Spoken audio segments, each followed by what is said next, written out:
第一組邊個迷戀你呢？先睇塔羅牌。第一組迷戀你嘅人係一個新嘅人嚟嘅 ，someone new in your life。呢度牌顯示就係話你同佢發展呢，就係 on the right path 噶啦。喺戀愛嘅道路上，佢可以令你欣賞自己嘅，只要你 go with the flow。而佢都係一個幾浪漫、幾詩意嘅一個人嚟嘅。迷戀你嘅人可能曾經係結過婚啊，佢有小朋友，而佢覺得你嘅好呢，就改變咗佢嘅人生啊，同埋佢即將會 call 你。不過佢喺感情方面曾經受過好多嘅傷害要療愈，而對方亦都係蛻變當中，可能而家佢係正值一啲感情轉換期啊，而你同佢之間呢，亦都有好多嘅火花嘅。迷戀你嘅人，佢曾經受過好多傷害啦，咁根據吸引力法則，佢就會吸引咗一啲唔好嘅負能量，又或者其他人就對佢有啲唔係咁好嘅印象，令你覺得咦，呢個人好似麻麻地，唔係咁好。你同佢初遇到嘅時候呢，就會起咗一啲衝突。咁喺呢個時候呢，你就要冷靜，連結自己嘅內在，咁你就會得到答案。可能你開頭就會覺得同佢嗌交嘅時候，會覺得自己好啱，但係靜落嚟就發覺原來自己都有不對嘅時候啊，所以呢個時候你就要原諒自己，同埋要好好同佢和解啦。哇，睇得咁遠，呢個迷戀你嘅人係幾溫和嘅人嚟嘅，佢係會好諒解、好體諒其他人嘅，亦都會好體貼嘅。第一組呢一個迷戀你嘅人曾經受過好多傷害啊！如果佢能量好嘅時候呢，佢就係一個好體貼、好有同情心、好溫柔嘅一個人啊！如果佢能量唔好嘅時候呢，佢就會抗拒 moving on 啊！呢一個係佢嘅課題啦，當然。而迷戀你嘅人，佢正值一個轉變嘅狀態啊，所以你係要俾啲耐性嘅。了解一個人呢，就唔好淨係睇他人片面之詞啊！你要多啲正面同唔同角度去了解佢，咁先至唔會引起誤解啊！但係迷戀你嘅呢一個人呢，會令你重新欣賞自己，令你個感覺非常之好嘅。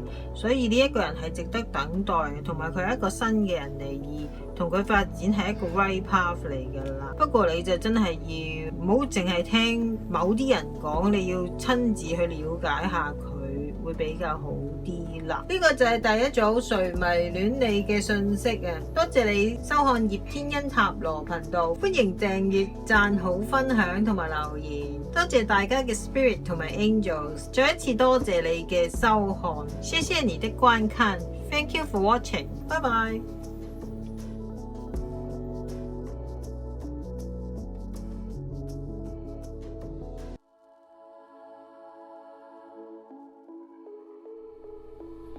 第二種迷戀你嘅人，咦，有幾種情況喎？迷戀你嘅人而家唔係同你喺埋一齊嘅，但係佢就喺較遙遠嘅距離啊，佢就想你揾佢。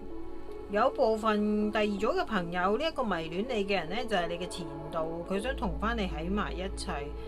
但係佢係俾到好多信息，你係好想同你喺愛情方面再嚟多一次嘅，但係佢係唔夠呢個 will power 去做，所以當你知道佢呢一個 intention 嘅時候呢，你就要提高警覺啦。你會收到其他人講關於佢嘅事啊，你要多方面觀察先得啊。邊個迷戀你呢？第二組嘅朋友，另外有部分第二組嘅朋友，如果你係單身嘅話呢，你就會遇到一啲同你 flirt 得好開心嘅人啊，但係呢一啲人呢，提高警覺啦，小心電騙提防手騙啊。如果只係空氣上嘅信息呢，咁都還可以嘅，但係如果再進一步，例如話牽涉關於性方面嘅嘢呢，就真係小心提防啦。因為呢一個人會製造好多愛情幻象俾你，而呢一啲幻象係基於一啲虛無嘅嘢啊，即係冇一個好 solid 嘅 foundation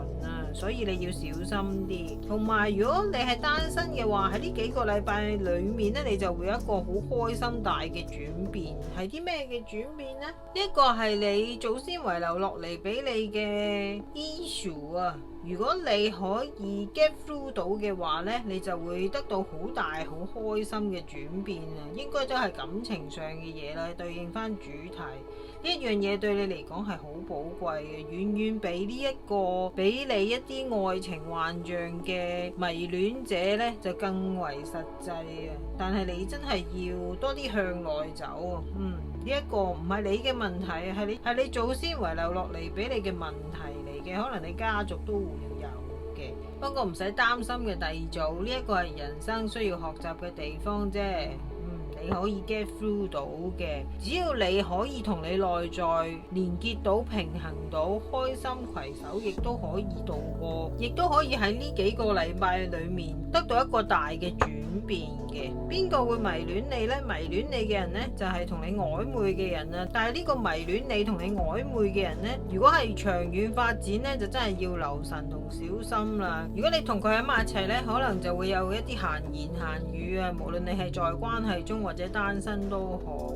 第二組你要多啲靜思冥想嘅。而家你個狀態就真係麻麻地，平時你個狀態真係唔錯啊，但係呢一刻你個狀態真係有一啲輕機啊，所以你嘅靈感唔係咁強啊，所以你真係要多啲時間獨處嘅時間去同自己 in touch 翻，同埋要休息，同埋回復翻狀態，就是這樣了。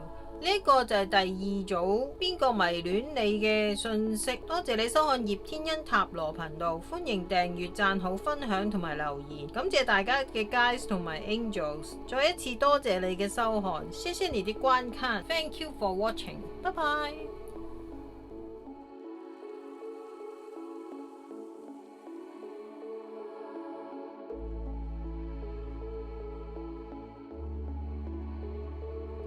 第三組誰迷戀你呢？先睇塔羅牌。哇！第三組先唔講邊個迷戀你，嘻嘻嘻。點解呢？最大嘅問題係你自己最根本啊，對感情方面，對自己同埋人際關係方面。點解？因為你唔敢做你自己啊，你係需要療愈啊。同埋你好怕走出呢個 comfort zone 啊？點解呢？呢度卡就話你其實持續感恩，保持正向 set 好一啲維護你自己情緒上嘅 boundaries 呢，咁你就可以提升你嘅自信去做你自己嘅啦。而家就睇到你仲有啲舊嘢未清啊，有部分第三組嘅朋友啦，你就係因為驚自己一個人，所以就會委屈自己或者勉強自己留喺一段 bad relationship 裏面啊，實在太慘了，根本你就喺呢段關係裏面係唔開心嘅。咁點解要繼續落去呢？咁只不過係冇勇氣踏出第一步走出去啫。其實你要將你自己心底裏面真正嘅想法同對方講，無論係感情或者任何人際關係啦，咁你先至可以持續走向呢一個健康嘅感情關係啊！呢一樣嘢先講咗啦。好，而家講邊個迷戀你啦？迷戀你嘅一個人呢，係同你平時交往開嘅對象或者你理想嘅對象係好唔同嘅。你可能問係咪呢個樣？你會覺得佢有啲怪嘅，同埋佢會覺得你係同人與別不同嘅。如果佢中意一個人嘅時候呢，佢就會搏一搏賭一鋪啊。而你就會覺得戰戰兢兢啊，因為以前如果你係單身嘅話啦，你以前曾經受過情傷嘅話呢，你即使係擺好一台美食喺你面前，你都唔敢起筷嘅一個人嚟嘅。呢個天使卡就話係安全可以去愛嘅，只要你能夠同對方講到心底話嘅話，同埋呢一個人應該你都係識嘅。第三組好特別啊，你呢一組點解？雖然呢一個題目係講邊個迷戀你，但係呢一度卡就會顯示睇到你而家係一步一步慢慢好慢，雖然係好慢嘅，但係你係會越嚟越樂觀啊！你嘅感情路，咁呢度天使就叫你繼續保持樂觀。如果你而家都OK 啊，冇問題噶啦，咁係非常之好。加上你又有一啲維護自己情緒嘅 boundary 同埋持續感恩嘅話呢，你條鎖匙呢就可能會變到好似佢咁大嘅。咁以前唔開心嘅嘢呢就可以拜拜噶啦。所以我感到你如果持續係做好呢一堆嘢嘅話呢，你就會脫胎換骨一樣啊！無論喺感情或者喺人生方面，你可以做你自己，甚至乎你做得好嘅時候，你仲可以療癒到其他人啊！因為你已經經歷咗呢一個難關啊！加上呢兩隻牌都係8啦，第三組嘅朋友你唔會再逃避啊！而家你會肯直視面對，雖然個進度係慢，同埋你覺得係有啲驚驚地嘅，但係放心啊，係安全嘅。雖然呢個人係怪啲嘅，令到你覺得或者有啲 handle 唔到佢都唔定嘅。第三組邊個迷戀你呢？除咗單身同埋在關係中嘅朋友，仲有一啲處於複雜關係中嘅朋友呢。如果你喺一段關係裏面唔可以做自己嘅話呢，咁就對自己實在太慘啦，尤其是對你內在真正嘅你。可能你好缺乏安全感啊，情願留喺一段唔好嘅關係都唔想一個人。但係呢一度牌就話俾你聽，你唔係冇安全感，你係需要有多啲自信。可能你覺得如果我同呢一個人脫離咗關係之後呢，我就會得返自己一個人，揾唔到伴侶噶啦。你係可以好安全去展開一段新戀情噶喎。你要相信你自己係會得到開心同埋幸福同埋愛啊，呢樣嘢先最緊要。係可能你而家個伴侶真係條件好好，亦都什麼什麼咁，但係如果呢個係複雜關係嘅話呢，你覺得你自己仲可以停留喺呢段關係幾耐呢？仲要喊幾多次呢？我有啲擔心啫。係時候要攞出你嘅自信啦。第三組嘅朋友，喺複雜關係中嘅朋友，俾心機啊！如果你可以 open your heart to love 嘅話呢，你係可以好快有新戀情出現，唔需要停留喺呢啲不良嘅關係之中啊。第三組邊個迷戀你呢？係一個比較怪嘅一個人啊，佢可能會講嘢好直接啊，但係呢樣嘢就會令到你有冇部分係療癒到嘅，而你同佢亦都可以講到心事，講到心底話。而呢一個迷戀你嘅人呢，就覺得你好與別不同啊，亦都唔可以忘記你。但係第三組嘅朋友，你就要持續保持樂觀，雖然你嘅 healing 進度係慢嘅，但係你而家已經行出咗第一步 ，set 好啲 boundaries 同埋感恩啦，你就可以喺感情上面脫胎換骨噶啦。呢個就係第三組嘅信息啊！多謝你收睇葉天恩塔羅頻道，歡迎訂閱、讚好、分享同埋留言。感謝大家嘅 spirit 同埋 angels， 再一次多謝你嘅收看，謝謝你的觀看 ，Thank you for watching， 拜拜。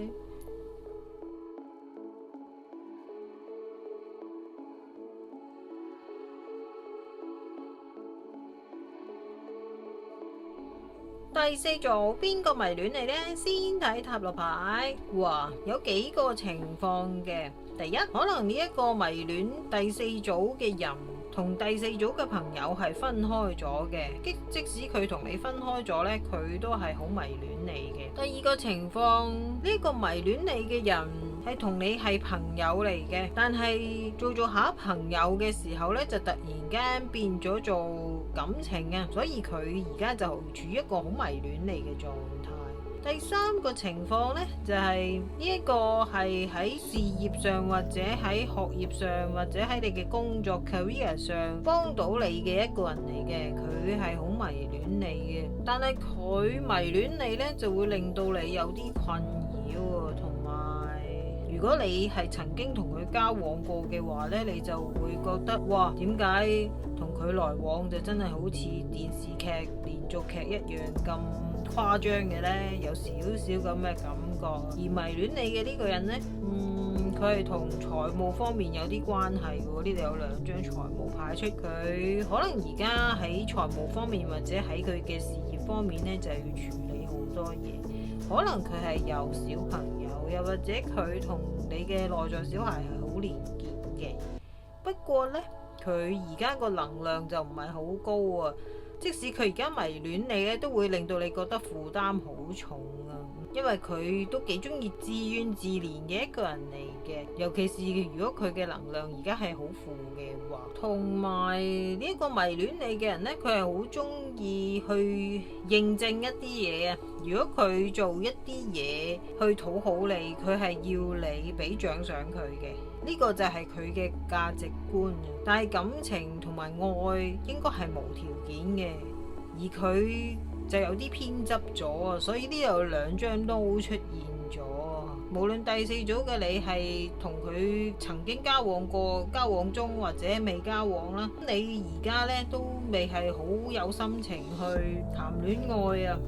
其實你係 ready 嘅，只要你將呢一啲 overflow 嘅情感turn down，咁就會好啲。因為呢一個人迷戀你嘅人對你嘅情感真係好澎湃，亦都好熱烈，同埋有啲失控嘅狀態。一來呢一個迷戀你嘅人係對你好澎湃、好失控嘅感情啦，但係佢亦都係一個溝通係有問題嘅一個人啊，所以佢嘅 gesture、佢嘅動作或者佢迷戀你嘅方式咧，真係會比較激動一啲。所以第四組嘅朋友，你真係要多啲 say no 啦，對於佢，因為佢你就原諒佢啦。一來內心溝通唔係咁夠技巧啦，二來佢嘅情感又澎湃得就係有失控啦，咁加上佢而家又有啲負嘅，咁所以第四組你就唔好怕拒絕佢啦，你要將你真實嘅感受同佢講清楚。